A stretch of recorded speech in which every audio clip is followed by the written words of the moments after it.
આપણને આપણું અંતરનું તાળું ખોલી દીધું છે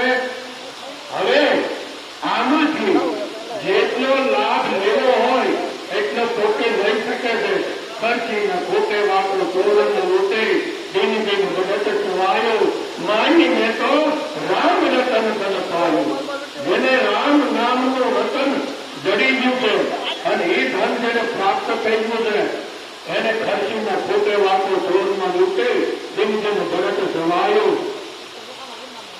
નવ દરવાજા નવી રમતકાર. તમે જુઓ, આંખનો દરવાજો લૂંટો, કાનનો દરવાજો લૂંટો, મુખનો દરવાજો લૂંટો, નાકનો દરવાજો લૂંટો. આ નવે નવ દરવાજે નવી નવી રમત. પણ એ નવી નવી રમત છે કોની? કોણ છે? તો એ નવી નવી રમત ને જાણનારો તમે પોતે જ છો, બીજો કોઈ છે નહીં.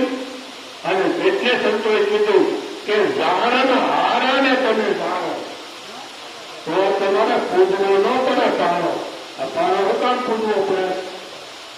જાણનારાને જાણતા નથી. એટલે જાણનારા તમે પોતે જ છો. અને નવ દરવાજા નવી રમતકા 10મો મોહે એવો દેખાય તો 10મો મોહન છે એ સદગુરુને ખોલી નાખે છે. અને 10મે મોહે ઈ મહાનમાં મેરામ એટલે પોતે જ બોલે છે, બીજો કોઈ બોલતો નથી. બોલાવે સંકટ બોલે, સંકટમાં રહ્યો સમાય, જ્યાં જેવો ત્યાં છે તેવો. પણ સ્થિર કરીને સદગુરુના વચન ઉપર જો સ્થિર થવાઈ જાય તો બીજો કોઈ બોલતો નથી. બોલે છે બીજો નથી, ભીમો કે ભગવાન. ચાર કારણે છે તે આંખ ભાવે નહીં કાન. પછી વિના તુંડે વિના તાર. આમાં કઈ તારે નથી અને તૂટવું નથી, પણ છતાં શબ્દ તો વાગી જ રહ્યો છે. તાર નહીં, ટુંગળો નહીં. અને વિના મુખે મેળવી માંગે. મુખ વિનાનું જીભ વિનાની ઝૂકતી જોડો તો મહામુક્તિને માનો. આમ વિના મુખે બોલા, મુખ વિનાનું બોલે. કારણ જો આપણે માયા મુક્તિ કહેતા હોય તો માયા મુખનો વિષય નથી. આ વિષય છે ગુરુમુખનો અને શબ્દના મુખથી બોલાય. વિના મુખે મોરલી વાગે. મોરલી ત્યાં વાણી વાગી જ રહી છે તો વાણી શબ્દ વગર વાગે નહીં. પછી કે છે વિના દીપ છે. દીપ નહીં, આમાં દીવો નથી, વાત નથી, ગોળીઓ નથી. છતાં નિજ નામનો દીવો ભરે. જ્ઞાની હોય એ જીવતા કરે. તેનો દીવો ભરે નિજ નામનો. પર ઉઠો ગૌરી સૂક્ષ્મના પરા નામને પરખીએ. પરા નામને પરખવા અરે સાચા સદગુરુને ધારીએ. જ્યાં સુધી સાચા સદગુરુ ન મળે ત્યાં સુધી પરા નામની પારખ થતી નથી. નામ છે એ પરાની અંદર પડ્યું છે. આ થોડ દેહ છે એની અંદર સક્ષમ દેહ છે, એની અંદર કારણ દેહ છે અને એની અંદર મહાકારણ દેહ છે.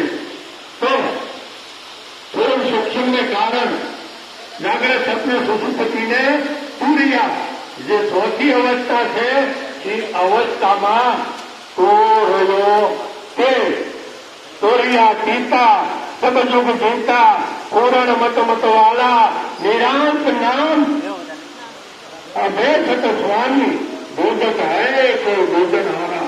બોધે એટલે ને જાણે કે જાણવા વાળા. પછી કે છે સોઈ મહેલમાં દરદર વાગે. આ મહેલની અંદર દરદર વાગી જ રહ્યો છે. સોઈ મહેલમાં દરદર વાગે. ગરબી વાજા અહોની સ્વાન હાથ નહીં. ઓલા રામાયણમાં પણ કીધું છે કે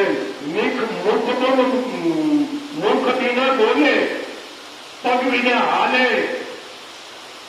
હાથ ને અને કરમ કરત બીજી નાના, સુનત બીનો ગાના. આવડવા કોણ? તો એ સાંભળવા પોતે જ છે, બીજો કોઈ નથી. તમારા સિવાય બીજો કોઈ નથી. જાણવા વાળો નહીં, સાંભળવા વાળો નહીં અને બોલવા વાળો એ એકનો એક છે. એક નામ સર્વેમાં બોલે છે. એના તાળા સદગુરુ ખોલે છે. જાવું પડશે સદગુરુ પાસે, મનીરામ બાપુ કહે છે. તો નામ બોલાવે, નામ જ બોલે, સામા બોલે નામ. નામ તમારે કાયાને કરતા સૌના કામ.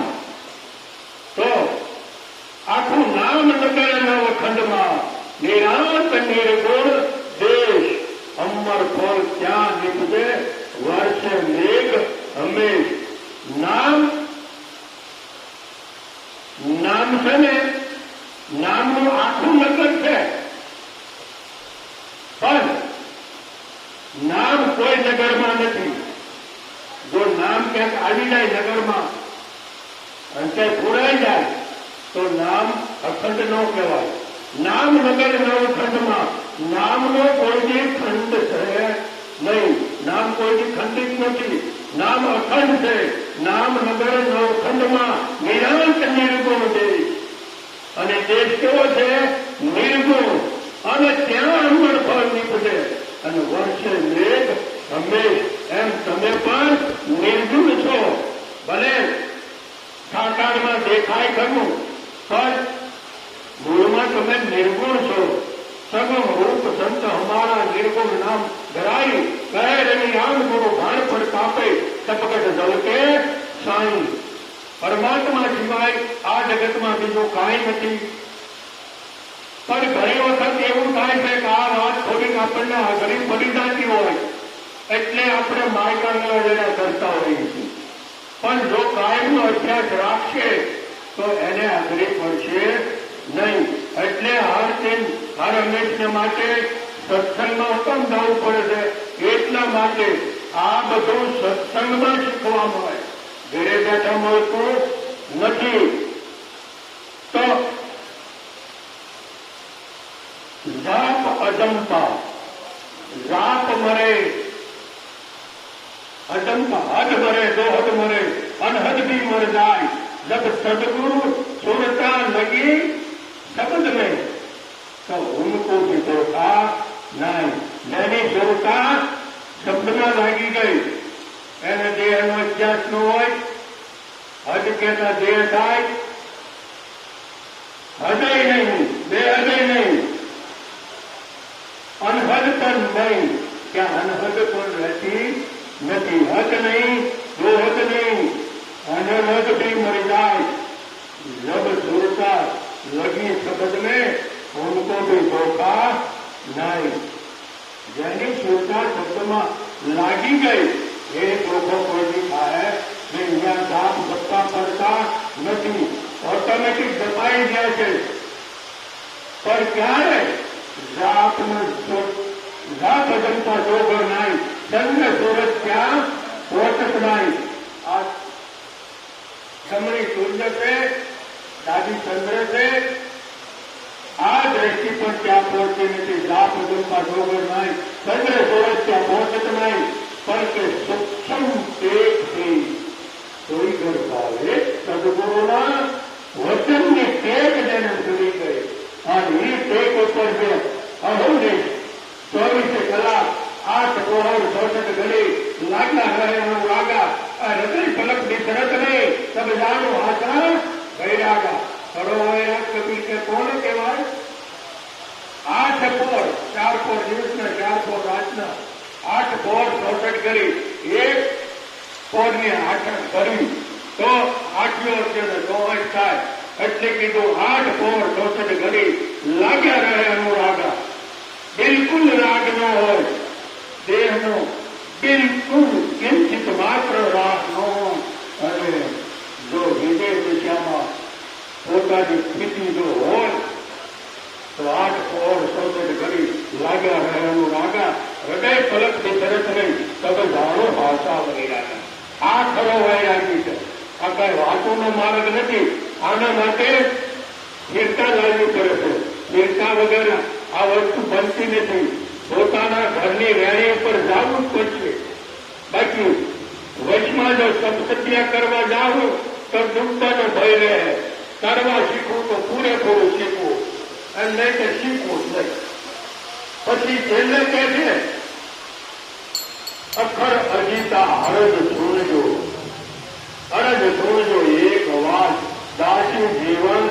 દાસી જીવન કે મને હિંસાને ભેટ્યા ને ત્યારે મધરો એટલે સંદેશો, ત્યારે આ મને એને સંદેશો આપ્યો છે, એ સંદેશો હું તમને આપું છું.